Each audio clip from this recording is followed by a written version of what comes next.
Good afternoon, everybody. I'm Tommy O'Brien, coming to you live from TFNN, 3:07 p.m. Eastern Time. We got 53 minutes left to go in trading, and you have markets pushing highs right now on the prospect that we are getting those cuts. They're coming, folks, because the data is lining up that they're coming. When you talk about ADP private payrolls this morning, underperforming, just 50,000 plus jobs added for the month of August. Initial jobless claims going up as well. So you combine that, and yeah, yields in focus right now. As I mentioned on that 3 o'clock update, we got the 10-year approaching 4.17%, and we have markets taking it in stride. And yeah, some of those tech equities, Amazon in particular, 4% higher, and we'll get into that. But let's take a look at the price and volume. We'll take a look at the daily. We got almost an hour left to go in the day, and the volume's not quite coming in like you may imagine. Now, tomorrow's going to be a big day, folks. We get non-farm payrolls tomorrow morning. Unless there's a surprise, the market is anticipating there's enough of a slowdown that the Fed's path is that they're going to cut at the September 17th meeting. But yeah, we've only done 853,000 contracts in the S&P. We did 1.4 million yesterday and 1.7 the day before that. You jump over to the NASDAQ 100, volume-wise, 404,000 contracts. Yesterday we did 558. So we'll see how the final hour plays out, but that run on the bottom, man, 738. Quite a number on the volume front. We'll see if we can catch some volume today, and tomorrow is going to be an important one. Dow up by 0.8% right now. 60,000 contracts, almost 61, coming into 81 from yesterday and 132 the day prior. And how about the Russell? Up by 0.8% right now. But again, smaller volume numbers than we've seen recently. Now, yields in focus, man. You're making a move. You're breaking above recent price levels that have been resistance. We've been talking about these levels for some time. It was 4.19%. You got there in May. You got there in July. We got there in August. You did it again, and we've finally broken through that area. Yes, we got higher price. You got lower yield. The next area out here, somewhere around 113. You take a look at the highs we had from the end of 2023, right at that price level. And, of course, you have the highs out here from 2024. Sitting at 115 and change. We're at 112.12 right now with the 10-year at 4.17. Let's see. Yeah, 4.17. Let's see if we had upticked a bit. We take a look at yield curve. Okay.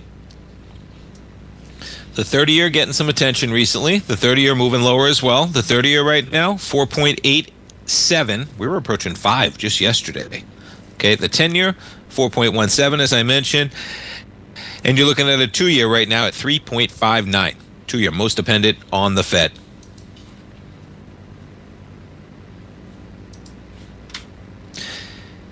Now you have potential Fed Governor Stephen Moran. He was in front of Congress today. I was driving around taking care of a couple things, listening to that going on in front of Congress.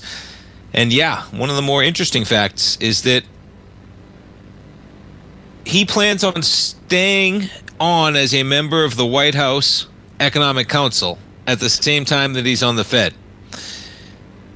He believes in the Fed's independence. He's going to vote the way he feels. And yeah, he's getting put there because he does have opinions that even if they're his own, agree with the president, right?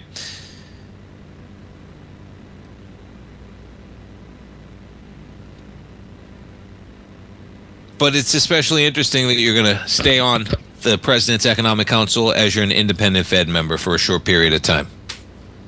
Not surprising, but hey, the market, they're reacting to the economic data this morning, folks. That's what they're reacting to.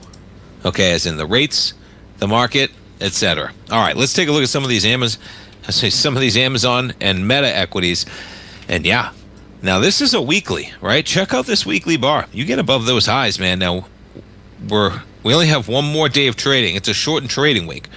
Amazon's already done 114 million. You only did 129 last week.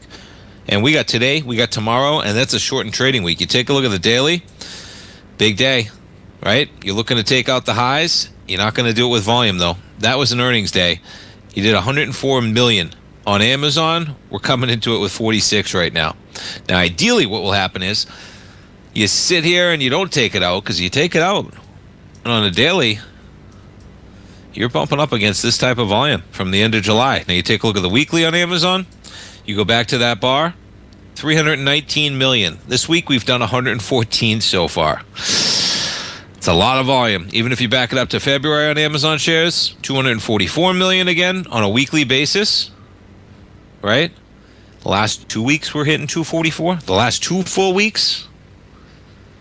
So Amazon catching a bid though, and Amazon, you're talking about.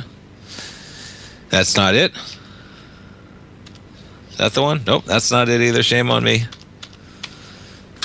All right, I'll find it. I got the article pulled up. Here it is. So JetBlue is going to be the first airline with Amazon powering in-flight Wi-Fi.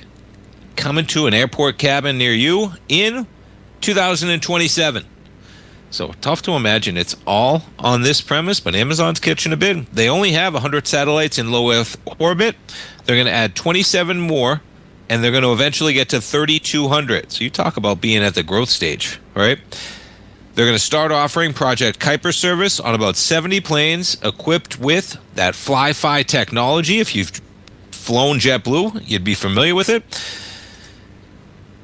And yeah, 2027, but Amazon's catching quite a bid, man. Amazon said it's going to spend more than $10 billion on the operation, but has suffered delays. You talk about an acceleration, man. That's not stopping. Up by $9.17. We have an all-time high on Amazon at the beginning of the year at $242. And I love Amazon in the longer term, folks, but what I will say is you get those spikes up on Amazon on that AWS number because there is going to be a ton of pressure on their numbers going forward when they miss the mark versus their competitors at the end of July. And they're going to be coming back with their numbers again in 7 weeks. So you better get ready for that, because if they ever miss in that same way again, man, they should be growing more. They're not keeping up with their competitors, folks. And when your competitor is Microsoft Azure and they're growing at like 39% and AWS is growing at 17%, that's something to keep your eye on. One area that Amazon has great growth in is advertising, though. That's the one that offsets it to a certain degree. You watch that advertising number, huge margins as they begin to grow that area as well. And yeah, Meta shares up 1.4% right now. Apple up 0.1% after their big day yesterday with the Google win, and Google. Look at that run, huh? Google, right pushing the 1 to 1.618 expansion. Google pushing all-time highs yet again today. We're coming back, folks. Markets in the green. Be right back.